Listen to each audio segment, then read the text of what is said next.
Today's proclamation of the Word of God is in the fifth book of Moses called Deuteronomy, chapter 4. Now, O Israel, listen to the statutes and the judgments which I teach you to observe, that you may live and go in and possess the land which the Lord God of your fathers is giving you.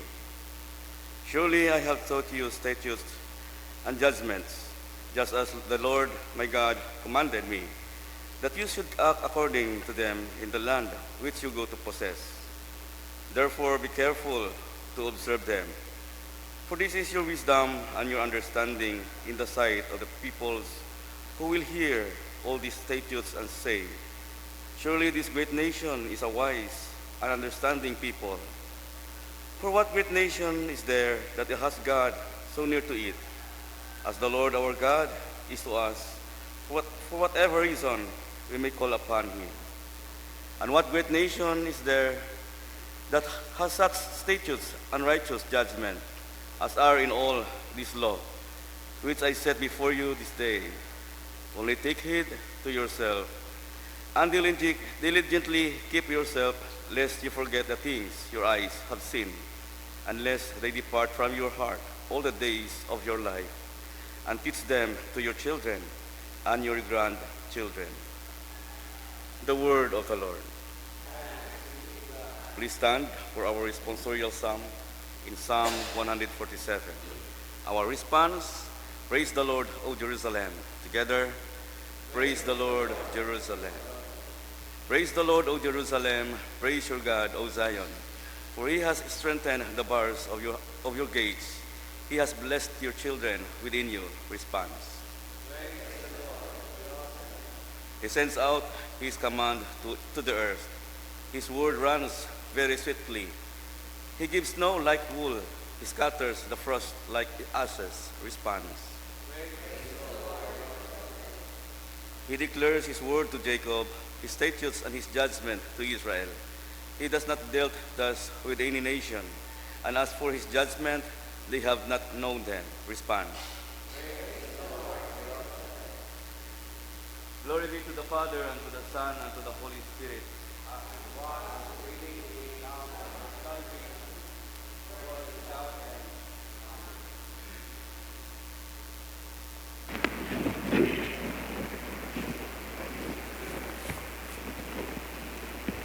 The Lord be with you.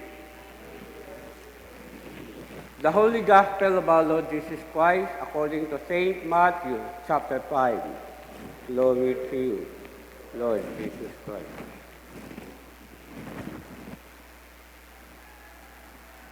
Do not think that I came to destroy the law or the prophets. I did not come to destroy, but to fulfill. For as surely I say to you, till heaven and earth pass away, one jot or one little will by no means pass from the law till all is fulfilled.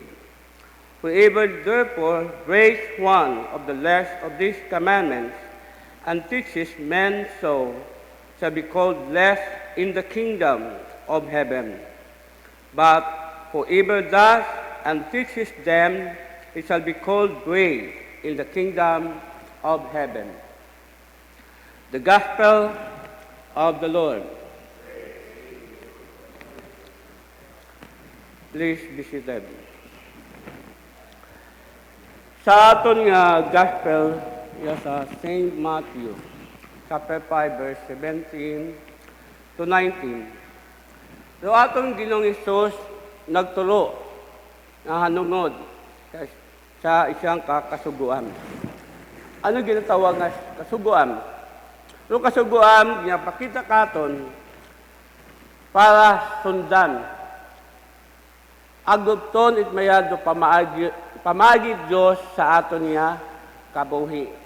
Maging aware kita kung ano dapat nato himuon,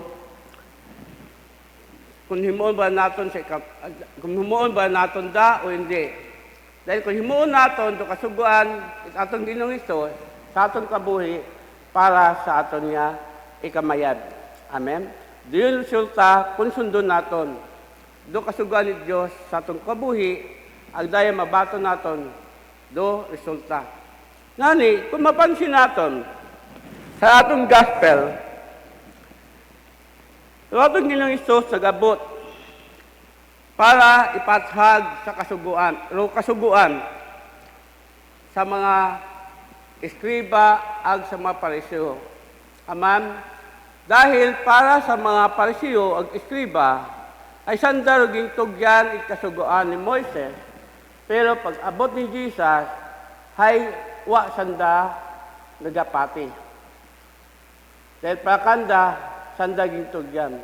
Pero nag-abot si Jesus para ipathag, ipaliwanag kung ano bukod sambagon. Ay kung naman, sa mga pariseo, mayon sanda magturo, pero wala nakita sa anda nga kabuhi. Agdaya ginapadumdum katon, maigmangod. Pag-abot man sa aton nga kabuhi. May mga kasuguan, naging pabot katon ni Ginoo, abo.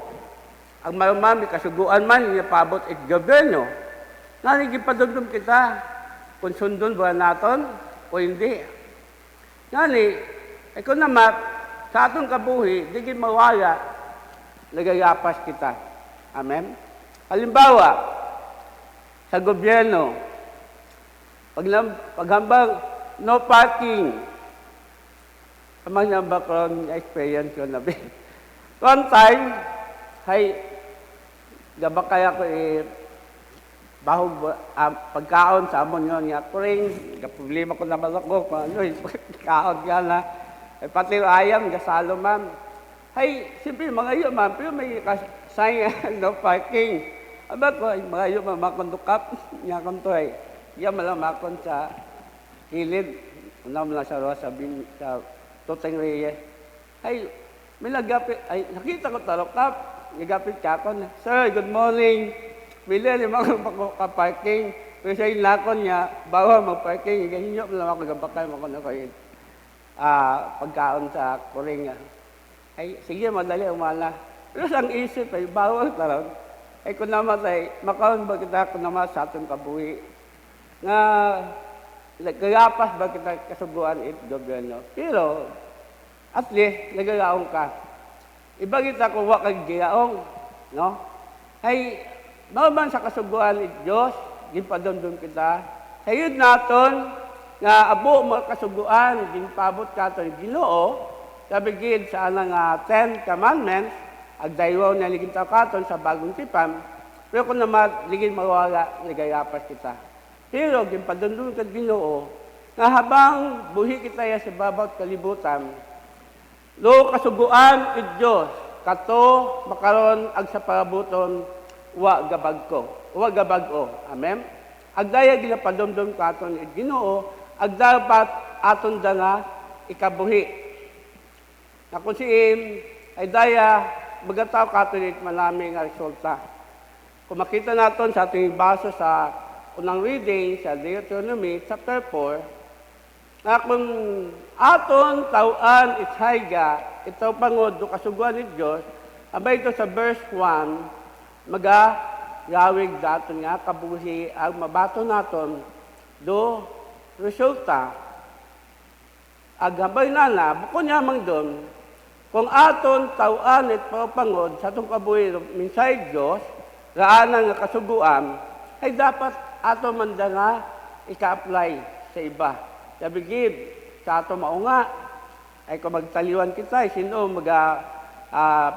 pankaron simple ato maunga, ag ato mainapo, ngali sundon, ipabot na ng kanda, na sanda maging aware sa mga kasuguan ni Diyos, ag sabi siya talam, padahil na maging malapit sa Diyos, na may kahadlok sa Diyos, na may respeto. Ag daya din padomdom ka itong Ginoo, may manghod. Nasundon naton, do pamag-agi Diyos sa aton niya kabuhi. Ag daya ginapadomdom ka itong, salaya nga season of Lent, no? Natawan naton ito pangod. Alam ba pa na ito, sa Deuteronomy, ginatulan kita Ginoo pagi sa mga leaders at simbahan. Natuan naton itmayad, do kasuguan ni Dios, ag aton doon niya ikabuhi. Agabi sa tanan, ato man doon niya i-apply sa iba kung sino si Jesus sa aton kabuhi. Do anong kasuguan ay dapat ipairal. Bagamat bukod perfecto, ang bagungani, tinambay ito sa ginto kulas, na bagamat may kapalpakan kita, may kamalian kita, ay hindi kita magyahuya, magapit sa presensya at Ginoo, ang magpangayo at kapatawaran. Una katundot tagipusoon nga may pagpakumbaba. Ag napadumdum kita Ginoo, kung kita nagasunod sa alintintunin sa kasuguan ni Diyos, ay mabato naton do katawhayan. Agdayag napadumdum kita Ginoo maigmangon. Ag kung aton ginasunod, do pamisa ni Diyos, doan ang kasuguan ni Diyos, sa atong kabuhi, daan ang pamisa, katon, ay mabato naton do kabuhi nga dayon. Baliban pa doon, mapabilang tayo sa karian ng Diyos. Amen? Pero, kung atong pagsunod sa kasuguan at Ginoo ay hapaw-hapaw lang, umaban naton pakitang tao, ay abad Ginoo, kung mabasa naton do Gospel of Matthew sa verse 20, kung kapareho amang aton nga pagsunod, kapareho ko, parisiyo at eskriba, ay hindi kita makasunod sa ginharian ni Diyos. Gusto Ginoo na ato yung pawa, gabawan, do gintunan it mga parisiyo. Dahil kita nakabati it pulong i Diyos. Dahil yung katon, dubalan ni Espiritu Santo, nga imam, magagiya katon, agdaya, gata katon it kalaman, sa kasuguan it atong Ginoo. Agdaya, ipadumdum sa Ginoo, na maging simple kita sa pagserbisyo sa atong Ginoo.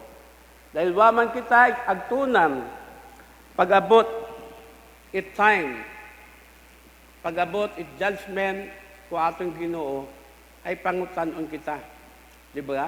Kung ano, ginhimo natin yung bawat kalibutan, kung kabuhi ba natin yung kasugan ni Diyos sa atong kabuhi, o wa. Kali nakadipil ni katon, kung sundo natin o hindi. Ay kung di natin pagsundon, ay kita manggapon magapanabat sa atong Ginoo. Amen?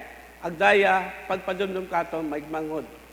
Yabigay sa nga season of Lent. This time.